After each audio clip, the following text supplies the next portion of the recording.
Hi guys, Scott Barry here, and today we're going to go over an overview of the JUPITER-X.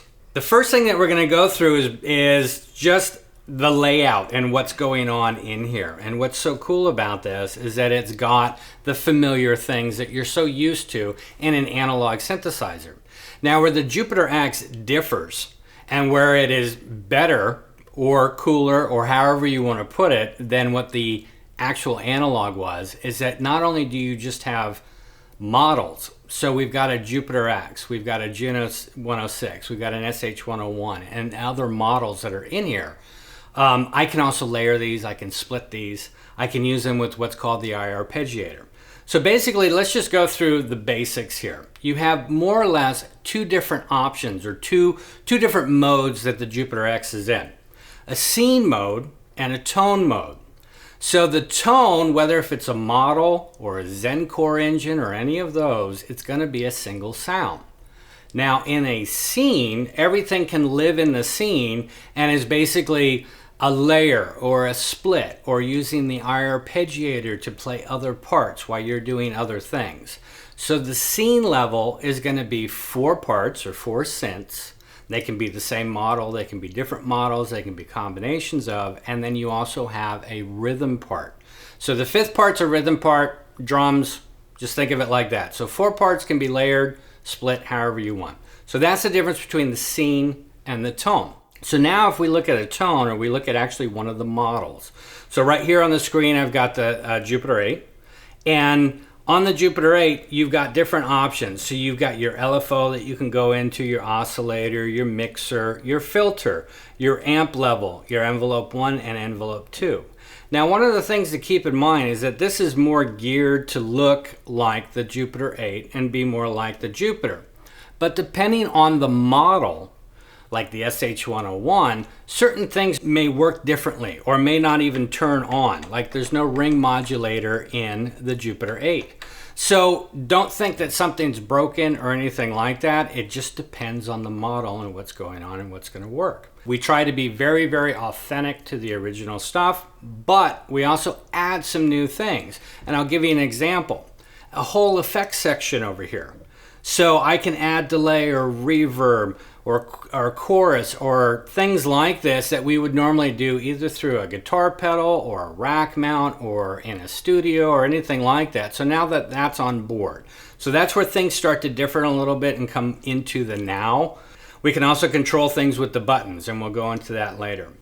On the left side, we've got the I-Arpeggiator, and the I-Arpeggiator can do things where it can just do a simple arpeggiation. It can follow you. You can tell it not to follow you. So you can start an arpeggiation and then play something, and it just keeps that same arpeggiation going, which is really, really cool. And by doing that, it's turning off the keys or the beat. We'll go into that later, but these are just really cool ways that we can tailor the performance to what we want. So the I-Arpeggiator has different rhythm parts, it has different arpeggiator parts, shuffle, duration, tempo can all be adjusted right here. And then again, you can just turn it on or off depending on what you want to do or what if you want to be inspired. To the left of that, we have the common area. So this is going to be going through the menus or getting more detailed into certain things that the controls will not have on here. If I want to go in and change a split point or something like that in a scene. You've got 2 assignable wheel that can be modulation, cutoff, whatever you want. And then down here, these are the sliders 1 and 2. Again, completely assignable. So you could do anything. That could be cut off if I want, or if I want it to be portamento time or something like that. Transpose, octave up and down. And then I've got the individual buttons, the S1, the S2, and then S3. The S3 sometimes can do some playback stuff, but we'll go into that later. And of course, pitch bend and mod. So that's kind of like a basic overview of what's sitting here. We'll definitely go into more detail. But let's go ahead and go through what's available on the back panel and what we can use for connections, computer, etc.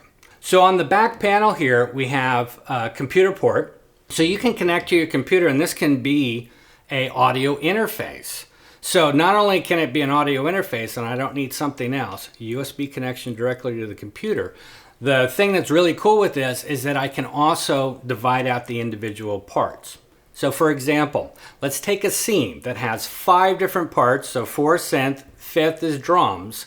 I can run the USB directly to the computer, put it in my DAW, and I can track each part, including the drums, separately, even though it's being played at the same time. So this is really good to go back and tweak things or mute stuff or anything that you wanted to do. So that's USB. USB memory port is going to be things like backups or moving things back and forth, saving. So definitely do that a lot. Then you've got XLR outs. So we can go XLR, we can go 1/4 inch out. So you have the 2 options. There's also a phone output. You also have an 1/8 inch headphone connection in the front, which can be very, very convenient depending on what you're doing. You have an audio in, which is 1/8 inch. So whether if you're using an iPad or a phone or something that uses 1/8 inch, record, going through backup tracks or anything like that. You've got MIDI in and out, and you have 2 control pedals. So the control pedals, you've got one that can be assigned to anything with the pedal, and then you have a hold, which is pretty much sustained, but that one can also be assigned to a lot of things. Like for instance, scene up and down. So I may want to change patches or do something with the pedal versus reaching up and doing that. This was a basic overview of the Jupiter-X. We'll go through a lot more in coming videos. Thanks so much for watching. Take care.